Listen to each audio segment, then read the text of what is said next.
Welcome in to another edition of the JMU Sports News Podcast. I am Bennett Conlon, joined by Jack Fitzpatrick. We're entering a slower season. It feels like we haven't had a break in a while. Not quite a break, but it's slowing down. It's a break. Okay. I'd say it's a break. WBIT. Well, hate. maybe after this, it's not after today's episode. Oh, I thought you meant like the podcasting break. We haven't had a week off in ages. I mean, we just don't sleep. No sleep till Brooklyn. Hardest working podcasters in the game. Some are saying, and by some I mean my mom. It is not an easy gig to get up here, talk sports. Okay. All right. I forgot where I was going with that. I don't know. I kind of derailed you. Yeah, break coming from us. We'll see when it happens, but definitely a slowdown in podcasting. Like when it's crossover season between football and basketball, we're running into like hour and a half long podcasts. This one might hit 30 minutes and we'll go from there. It'll be quick. You know what else is quick? Winning bets at Bet Online. Oh, there you go. Yep, Bet Online, the world's most trusted betting platform and your number one source for all of your betting and your number one source for betting on the madness. Nice. Already messed up this new ad read. Even if your bracket is busted, Bet Online has more ways to stay in on the action with a free, Free, that spells free, Sweet 16 bracket and live betting on every remaining tournament game with the largest selection of odds on everything from college basketball to MLB, NHL, and MMA. BetOnline continues to be your number one sports betting source. From every Cinderella story, well, there are none anymore, to every hat trick, BetOnline has you covered with odds, stats, and more for every game, every play, and every win. BetOnline, the game starts here. April 11th, mark your calendars now. The day before the JMU football spring game, we'll be having a live edition of To the House. Myself, Jack Fitzpatrick, and Delvin Joyce will be at the Three Notched Valley Collab House on April 11th. Live podcast starting around 5:30. Come through, say hi, hang out with us at Three Notched Valley Collab House on April 11th, starting at around 5:30 for a live edition of To the House. That's exactly right. All right. So there's been a lot of talk. We'll start with men's basketball transfer portal, go into some women's basketball, maybe some football sprinkled in there, and then talk about those diamond sports and the spring sports at the end. Dane Peterson did just get named Coach of the Year in the Sun Belt for swim and dive. So congratulations to the swimming team and their head coach for continuing to have that success and being honored with a great postseason award. Men's basketball. Transfer portal has hit hard. Maybe it's because everyone who entered the transfer portal, sans Xavier Brown, I didn't really have a huge connection to. Like last year when Jalen Carey entered the portal, it hurt a little more. Terrence, it was expected last year, but still like seeing it officially happen, I was like, oh, the end of an era. This is a bit of a bummer. Seeing Mark Byington leave in general was a little bit of a bummer. But Bryce Lindsey has entered the portal. Jarrell Roberson entered the portal. Red Thompson, John Marshall product from here in Richmond, entered the portal. Xavier Brown entered the portal, and AJ Smith entered the portal. Yeah, that's a lot of dudes in the portal. And Mark Freeman has graduated. Ebenezer Dewana has graduated. Elijah Hutchins Everett has graduated. Who am I missing? Luke Anderson no longer with the team. Yeah, so they're going to lose I would say almost everybody who did anything of note. Noah Williams graduated. With all due respect to Will Lovings, Watts, and Justin Taylor, who could still return. We'll see. So Xavier Brown, he entered the portal. Apparently that had been percolating for quite some time. Shane Metlin reports after he entered the portal that he had expected this since, what did he say, like January? And a weird thing to say, but yes. January. That was an interesting thing to say. The weirder thing was the reporting of like the fighting on the bench, and then a player was late for practice and was benched because they were late for practice, putting Xavier back into the starting lineup after he got in a fight or a confrontation on the bench with the coach the game before. Yeah, so this is directly from the DNR here. It says Brown was pulled out of the starting lineup for a victory at Old Dominion on January 22nd and barely played in the second half of that game after a confrontation with coaches on the bench. He returned to the starting lineup the following game, partly because another player was late to consecutive practices. You do some box score hunting, and Mark Freeman then exited the starting lineup, right? So you can make the assumption that Mark Freeman was the one who was late to consecutive practices. Sounds like there was a lot of drama within the team. We had heard some rumors that there was like drama within the locker room. None of it really reported though, and still not really reported. It's kind of just like vague. This happened and that happened. And Um, even when like Spradlin was on Talking Dukes around that time when Freeman and Xavier Brown, what looked like at the time were swapping spots in the lineup where, yeah. one would start one game and I asked him, what's the approach there? Like a change in the lineup, you put Bryce into the starting five and now you're rotating with Xavier and Mark, it seems like, because at that point they had been rotating. The starts, and he answered it like they had been rotating. He was saying, it's matchup dependent. Whoever we think can like give us a better start will get the start, but it's not like one of them is the starter and the other one is like a bench player. He was like they're gonna get starter like minutes, but it's just who we want out on the floor to begin the game. So it was very much saying it like it was a coaching philosophy change and a coaching approach, and didn't say even allude to the fact that anyone was late or anything like that. So maybe you're keeping it in house and you're not, trying to throw players under the bus, which is totally fine. But it was kind of shocking to me to see that and see that what we can assume is Mark Freeman was late, and that's why Xavier ended up reclaiming that spot as the one as the season went on. Weird that it's coming out now when it like kind of doesn't matter anymore. Just strange. I would say strange all around. A weird situation that it stayed in-house, but now it's not in-house, which I can't imagine they're pleased with. So it's yeah, weird. And then also not the full story at all, right? When it's like there was a confrontation, somebody was late. We're missing a lot of context as to what happened this season. So it's hard to judge and be like, oh, the players were, all hating each other or whatever. It sounds like there was some sort of strife throughout the season, but they also went on a run at the end of the year. So like when they were having these weird things and players being late in confrontation with the coaches, they started to win. So I don't know how much of it is just like normal beefing and stuff going on in the locker room because that happens at every program. That's going to happen like almost every season. You're going to have arguments and confrontations. It's competitive. It's So I don't know. competitive with a bunch of athletes who Yeah. are mostly wired in a different way than how we are wired with a ultra competitive edge. And most of them like without fully developed brains. I mean, yeah, when you put it Like like, because of their age, not like not like it's a yeah, shot at anybody. your brain does not fully develop into what? You're like 26, so Yeah, not. so maybe maybe Mark Freeman's close, but like some of the other guys on the team that haven't been around as much, like they're still maturing. They're college kids I, in a highly stressful environment, and some of them are getting paid. So you add in like all these factors, it could be tense at times. That doesn't necessarily mean the team is like in disarray. So I don't know. We're missing a ton of context with like what actually happened this year.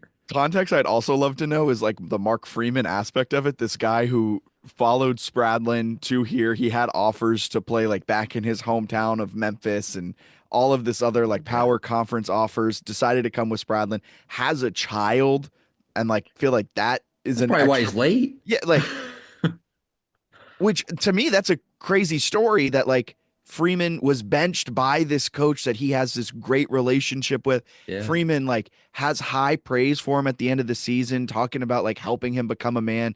Was the benching part of that? Like, that's a cool story. Like, clearly Freeman used it and played his best basketball down the Yeah. stretch. Like, that's an awesome story if that is the case. And it shows the Spradlin approach of like, even the best star player is not above the rules. And that could be a cool story. Yeah. It's it was an interesting group, it seems like. And we'll see what happens next year. But yeah, losing a lot, which I think, and this is the same thing kind of with football, as much as you can retain is great and important. But I think the way you judge coaches now is so different because you can't be like, well, they're building to something, they're building to something. When at the mid-major level, their entire roster can be stripped Yeah. away like that. I'll even say like I'm judging Spradlin based on his ability to build rosters in the portal, and Yeah. his ability to build a roster in the portal last time wasn't. I know he reached the 20 win mark and good stuff like on paper, but we all were there and we all saw the road struggles for quite some time. We all saw their struggles like through the first month and a half of the season. I'm very intrigued to see how he builds, and there were definitely some major flaws in the team that he did build. Would love to see how he approaches it this year, what he learned from that, and how he's able to build with. There are big losses, but you do have Christian Brown and Preston Fowler, two guys that are expected to be maybe not high impact players, but get some minutes early on in their JMU careers coming into the fold. So if you're able to add in some experienced guards that might be able to build up around the two recruits coming in. Yeah, so I mean, they still have, a lot of potential. Spradlin, I think, is capable of going out in the portal and getting some good players. We'll see what happens. It's going to be important to rebuild, the whole roster again. That's kind of how it goes. It's really hard to retain players at the mid-major level. It's It's hard. it's really hard to retain a player like Mark Freeman too, and even like an Elijah Hutchins Everett, because eligibility. That's right. They're I thought gone. that I thought that'd get a bigger laugh. Well, I didn't know if you were saying that like he should have gotten more out of the team No, because no, that's a fair point too. Is like he brought in some veterans that he knew and some yeah. guys that were really good, and they still look clunky. So yeah, I There, don't know. there's still hope though. I'm not hope, not saying like all hope is lost and you should claim All the of his hope. loss Like for sure. Yeah. they've got definitely a good, solid, young-ish core that if they put the right pieces into Hmm. can be good next year. Like they do have to completely revamp their starting lineup and revamp the depth of this team. But if Brown and Fowler, even if one of them is as good as Build, that's a big step forward. And Eddie Ricks is still not in the transfer portal. We'll see if he enters, but I think it's Yeah. good news so far that he didn't enter with that first wave of players. Eddie Ricks he showed flashes of being really good. A rising junior now after playing a lot of minutes as a true freshman and a true sophomore. That could be a good guy you can kind of build around. And you have him. Will Lovings Watts flashed at times as he was returning back from an injury. He decided not to sit out the entire year and use that red shirt. Instead, he burned that red shirt playing in like 8 games, but he did show some flashes. A full healthy offseason for him. I think they have some good pieces, and I'm very intrigued to see how Spradlin builds around those pieces. Building, man, you got to build every single day.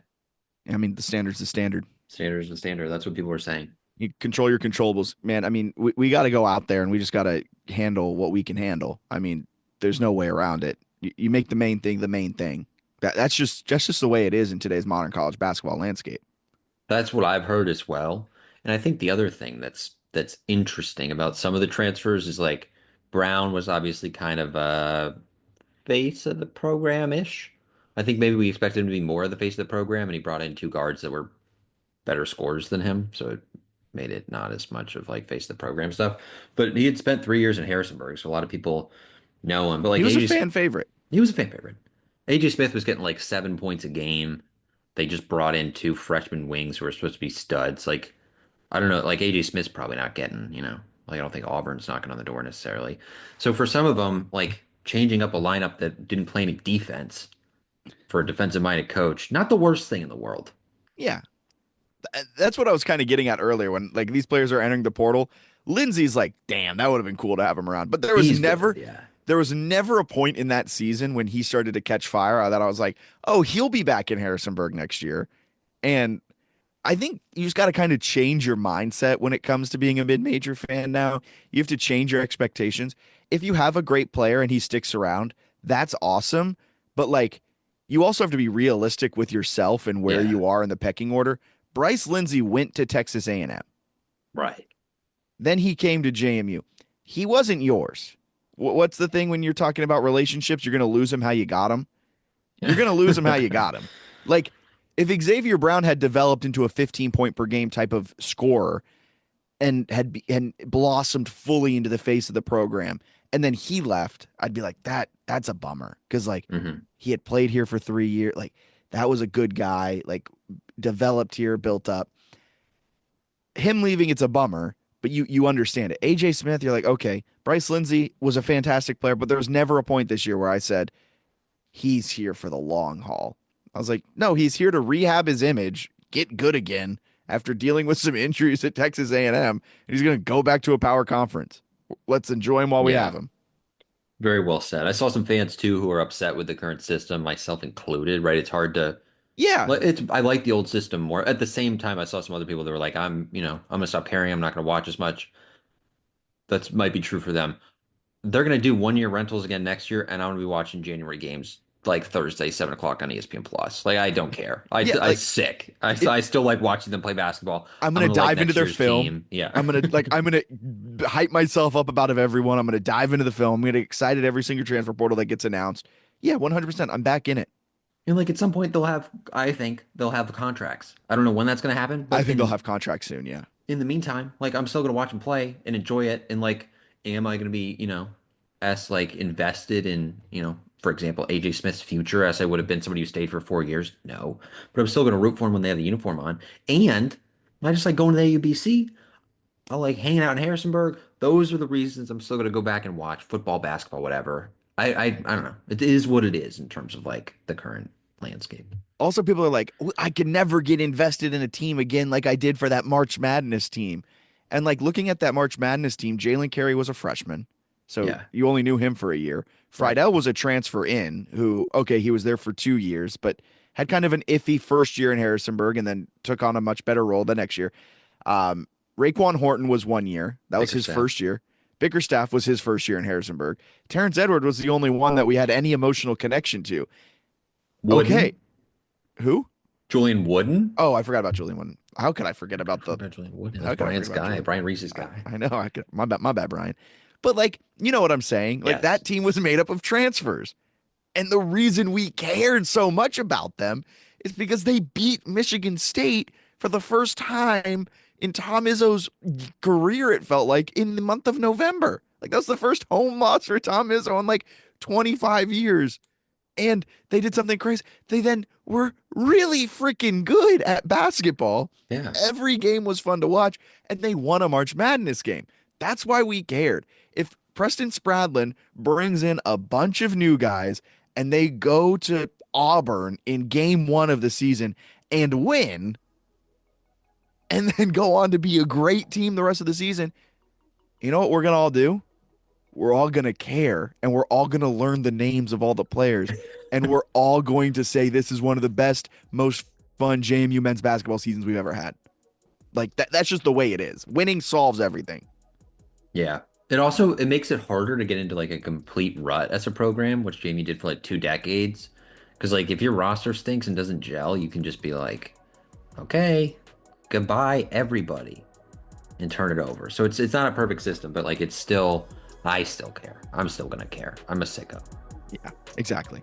April 11th, mark your calendars now. The day before the JMU football spring game, we'll be having a live edition of To the House. Myself, Jack Fitzpatrick, and Delvin Joyce will be at the Three Notched Valley Collab House on April 11th. Live podcast starting around 5:30.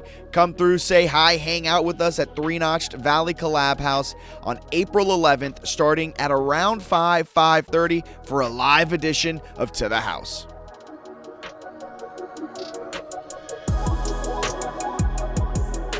Exactly.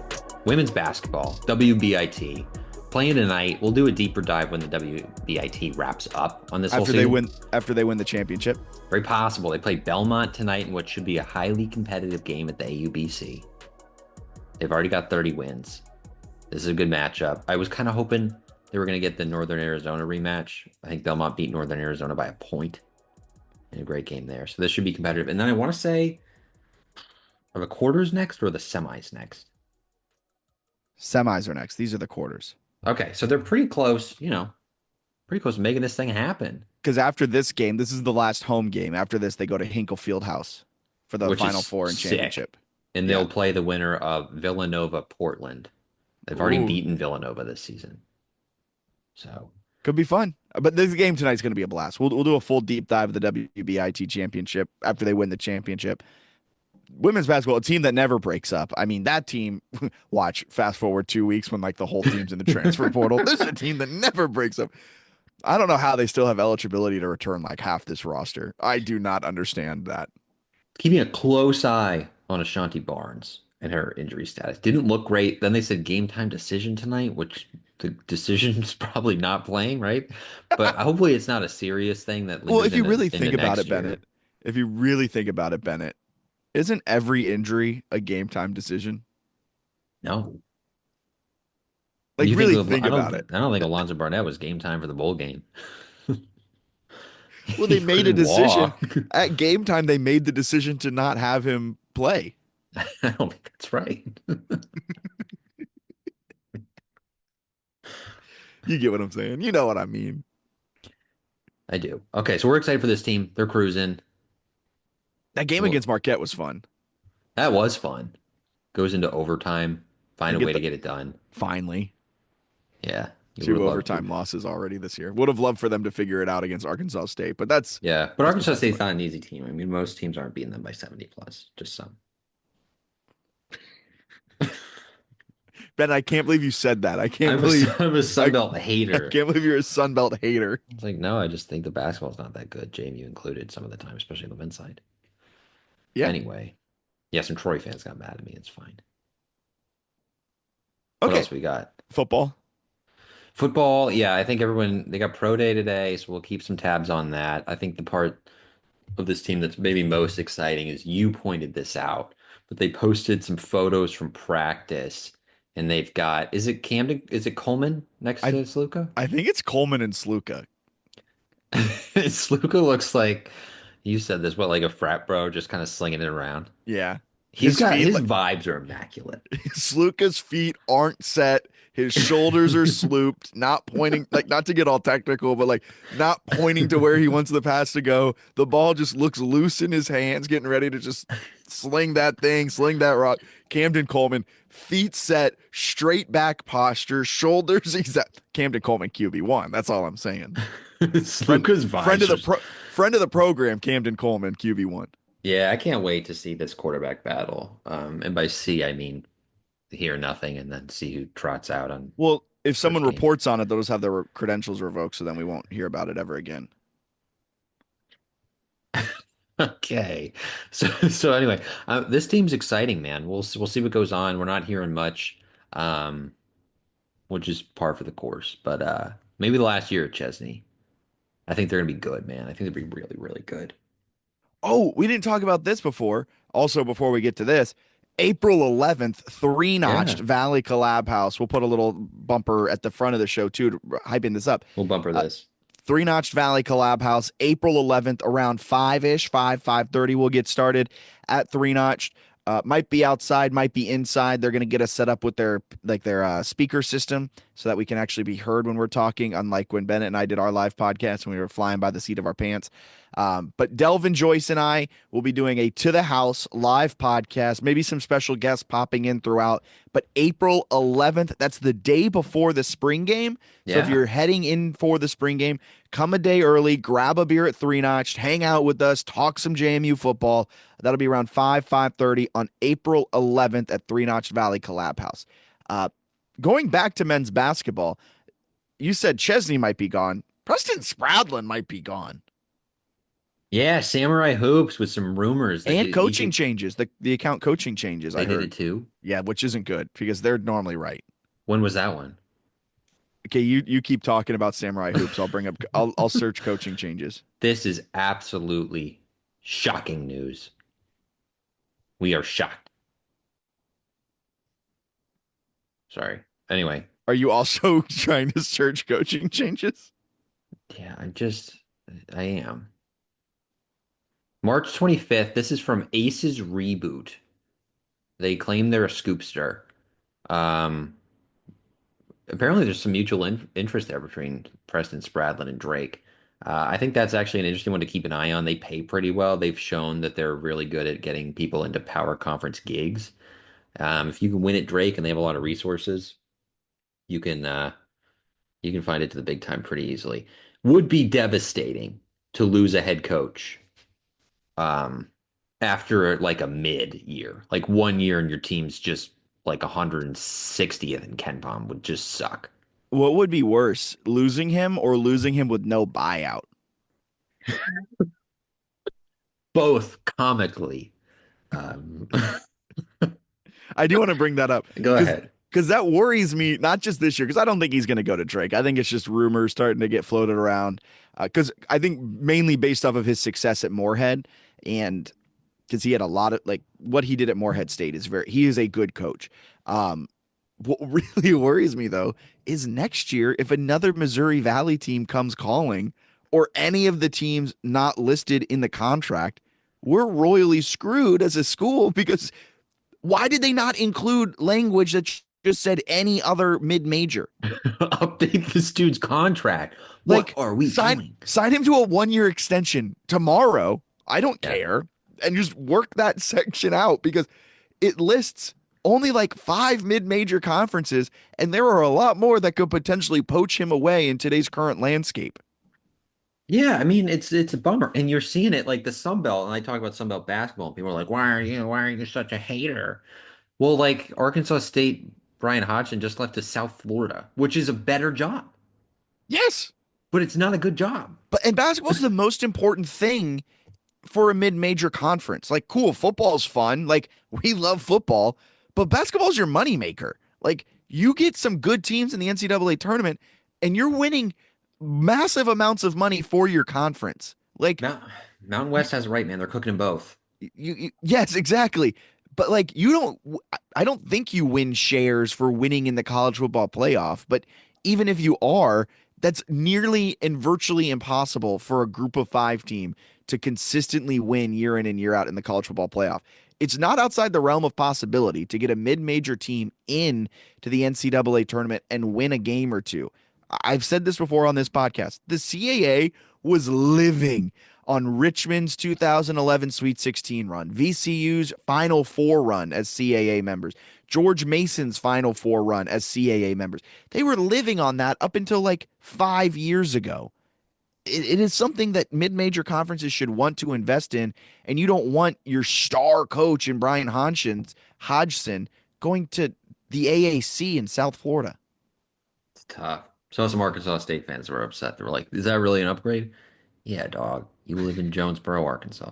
It's an upgrade. Respectfully, just like leaving Harrisonburg for like Vanderbilt in Nashville. Pretty clear upgrade. Also, Just the like going money, to like the money. Bloomington. Kind of Uh, better. Harrisonburg, Bloomington. I wouldn't say that's necessarily a full upgrade. I've been to Well, Bloomington. is the salary the same? Okay, yeah, the salary's not the same, and that makes Bloomington a lot better. Gosh, just some crazy Sunbelt fans out there. But yeah, But this yeah, is brutal. If Preston Spradlin leaves, this is all blown up, and now we're relying on the new president to figure some stuff out. and the new AD. Roan And the has new not. AD, Matt Roan. Matt Roan, you haven't hired a basketball coach yet. He hasn't hired any coach. So what's that about? He's handed. Well, he hasn't had to. Just hire somebody so that we can say you've done it, man. Hire a ping pong coach, and we'll just Well, I thought we'll you were go the ping pong. now. No, you're the marbles coach. The marbles coach, yeah, I was actually on club ping pong for a bit, was leading it on the executive team, and we're getting pushed out by a couple of psychopaths. Really? Is this a true Mm, story? yeah, really. And then a friend of mine and I were just like, this isn't worth it. These guys are psychopaths. This is club table tennis. Just chill the fuck out. Yeah, use the right terminology, please. Club table tennis, not club ping pong. Yeah. So, but anyway, congrats to James Schmidt, who was done dirty by a Photoshop job from the JMU Athletic, just the JMU Communications Office, excuse me. I assume who did that, who like whitened his eyes and teeth and made him look like kind of a lunatic. But he's the new president. But he's the new president. Seems like he has good vibes from what we're hearing. Some rumors that he's Ron Carrier. Saw those floating about. Did some reading up on him. Apparently he's Ron Carrier, which I guess you can find through reading up on someone briefly. He was part of a massive athletic expansion.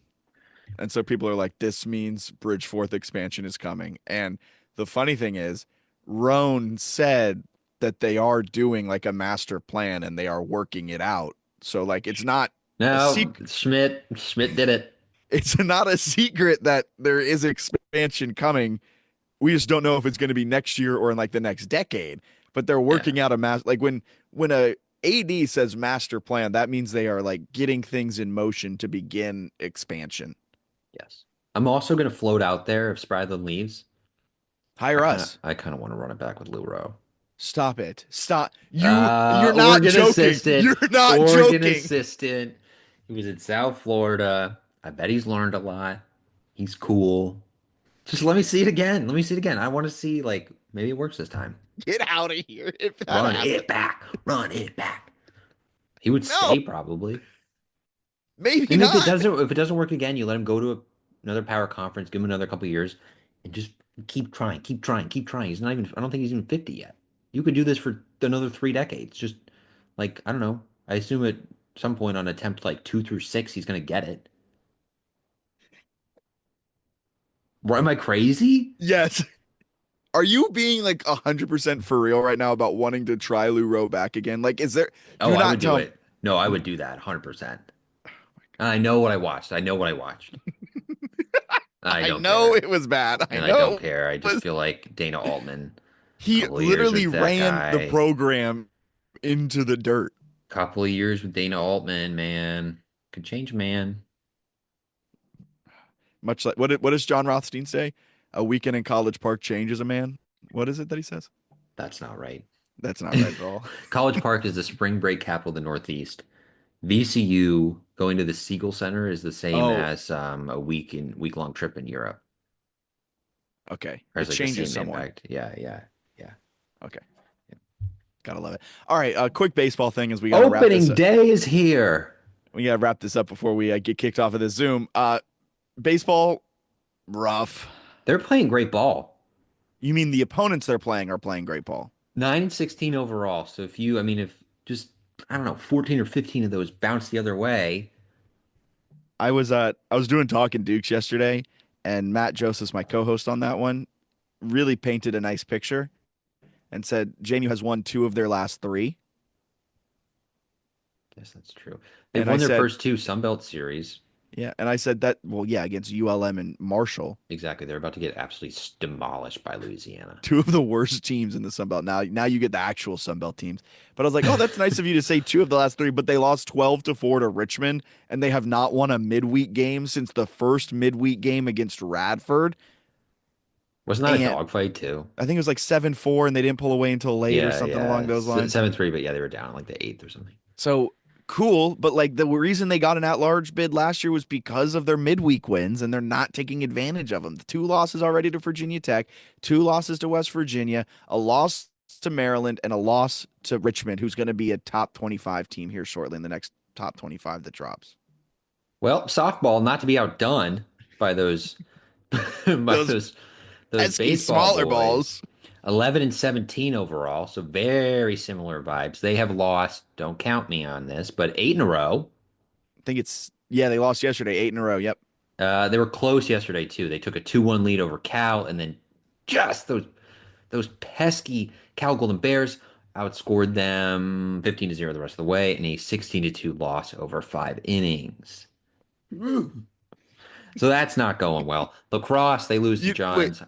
Sorry, go ahead. on time is what, you know, the unfortunate thing? Laporte, I'm not fully out on just yet. Can't But be, can't be out yet. if I was to be out on both of the coaches, it doesn't matter because we cannot fathomably buy them out unless a booster just gave Matt Roan the money to buy them out. Because Eikenberry, with his top 4 finish in the Sun Belt last year, got an extra year tacked onto his deal. So he's signed through 2028. And Laporte, I think, is signed similarly. Both 28, yeah. Both 28. So unless you got 3 years of salary lying around that you can just give it to both of them in a lump sum, feels like we might be rehashing this out for the next 3 years on the JMU Sports News podcast. Was he like Jeff Bourne's nephew or something? I don't understand these contracts that he was given. Like, what's the deal Is he there? related to the Eikenberry Hall? He must be. And lacrosse, tough loss to Johns Hopkins. Really tough, 17-8. So they've struggled in some of those ranked matchups, but 6-4 hanging in there. You know what people haven't been saying a lot of recently? What? We have less than a minute. Everything school. That's a good point. For Bennett Conlon, I'm Jack Fitzpatrick. This has been the JMU Sports News podcast presented by Bet Online. Have a wonderful rest of your day. Will we see the return of everything school? Bennett, your thoughts real quick. Right during football season. That's a good point. You'll have a wonderful rest of your day. See ya.